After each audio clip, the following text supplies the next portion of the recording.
In this lecture we are going to create the two volumetric spheres shown inside and around the Blender logo.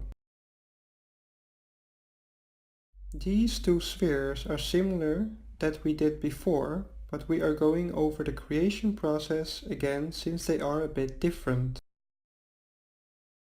First we can snap the 3D cursor to the center of our viewport with the Shift S key. We can then add a UV sphere, which will be placed where the 3D cursor is positioned.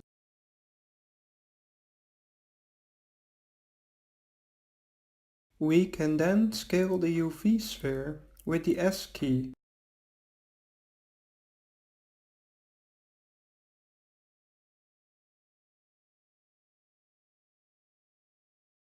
With the UV sphere still selected, with the M hotkey we can place it on the second layer since our logo is on the first layer. We can then go ahead and give it the default shader. We cannot see any nodes in the node editor window because they are out of sight.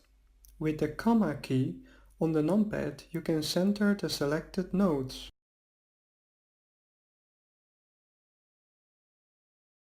So as usual we can delete the default shader and add the emission shader instead.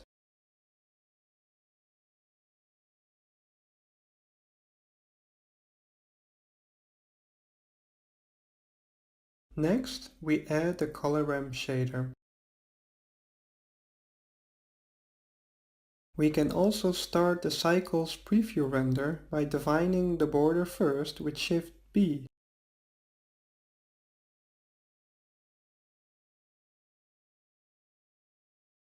After the color ramp we can add first the Voronoi texture node and after that the gradient texture node and place them accordingly. I will stop putting pointing arrows in case of nodes that we have added a lot already. We can put the gradient node on quadratic sphere setting, after which we can add the mapping node. For the last node we can add the texture coordinate node.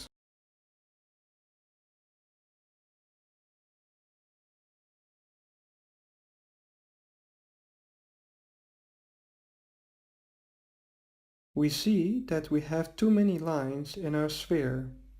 By setting our Voronoi scale value to around 0.2 we make them go away. We can increase the strength of our emission shader. We can also put our color ramp on the ease setting and with the left handle selected we can set the position to around 0.007. We can move the right handle more to the left and give it a bluish color. Of course, in the end it is entirely up to you which color you prefer.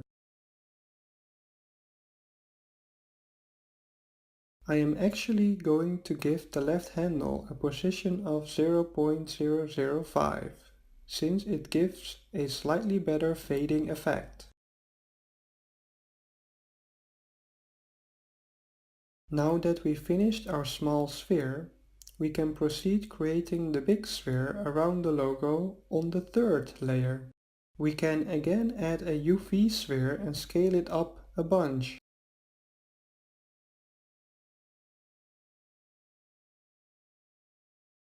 We can also shift select the first layer to see if the logo object fits well inside the big sphere. We can scale bigger if needed. We can deselect layer 1 with shift select as well and increase the node editor window so that we can start with the shader by giving it the default shader. We can also switch back to Cycles viewport rendering and after delete the diffuse node. We can start by adding the emission shader as usual.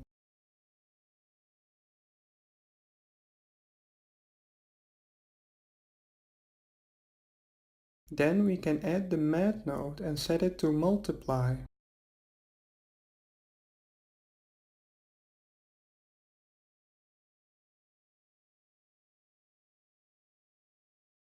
Then the colorant node is next, followed by the brick texture node.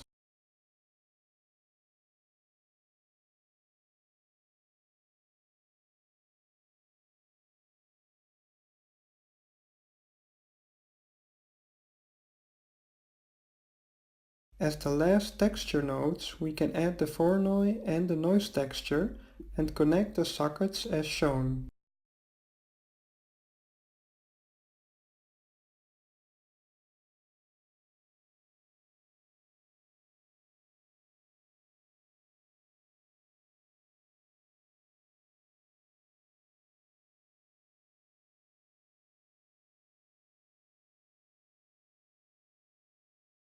Here we can see that we are already getting some nice texture. Remember that the texture is actually throughout the volume of the sphere, so you could fly through it with a camera through these textures. We can duplicate the math node and place it next to the Voronoi node and set it to minimum.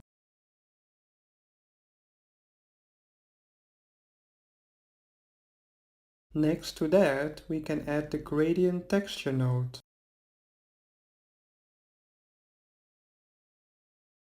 Then we can add a mapping node and duplicate it as well.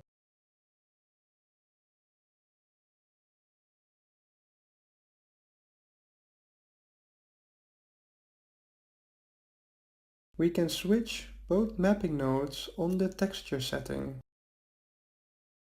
Then, as the last node, we can add of course the texture coordinate node and connect it with the two mapping nodes. You can see in our preview render that our shader does not look like much, but a small change, such as setting the Voronoi scale to 0.2 and switching the gradient node to quadratic sphere, changes the whole thing.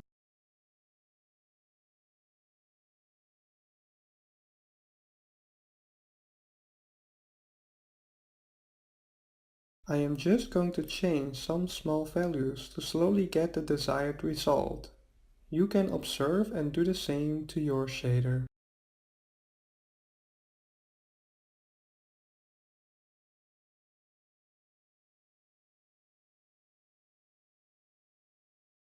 Now, to make the most important change into our shader, we are going to tweak our color ramp by setting it to B-spline and change the handle position and change the color to blue.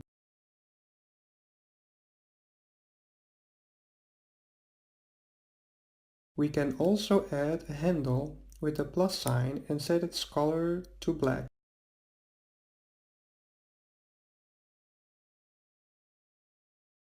Don't worry, our sphere did not disappear. We just need to increase the multiply value of our math node to 6000. And there we almost have the shader that we set out to create. By setting the minimum value to 0.2, we remove the unwanted blobs from our shader. Now you can see how all that we have created looks like together by shift selecting the first 3 layers. Let's move the big sphere a little to cover the logo completely.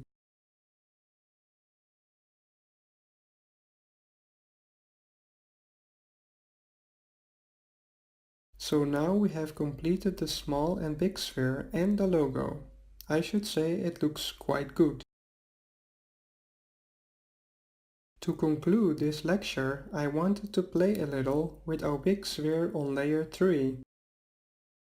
By changing the location value of our mapping node, we can move the texture.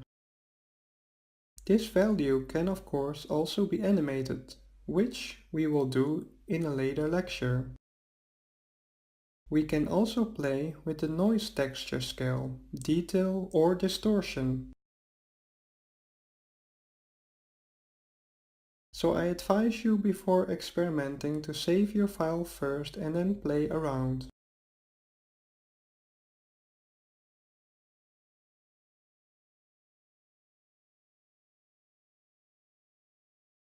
Play around to your heart's delight. I hope you enjoyed this lecture and see you in the next lecture, where we will create a more complicated shader. Thank you for watching.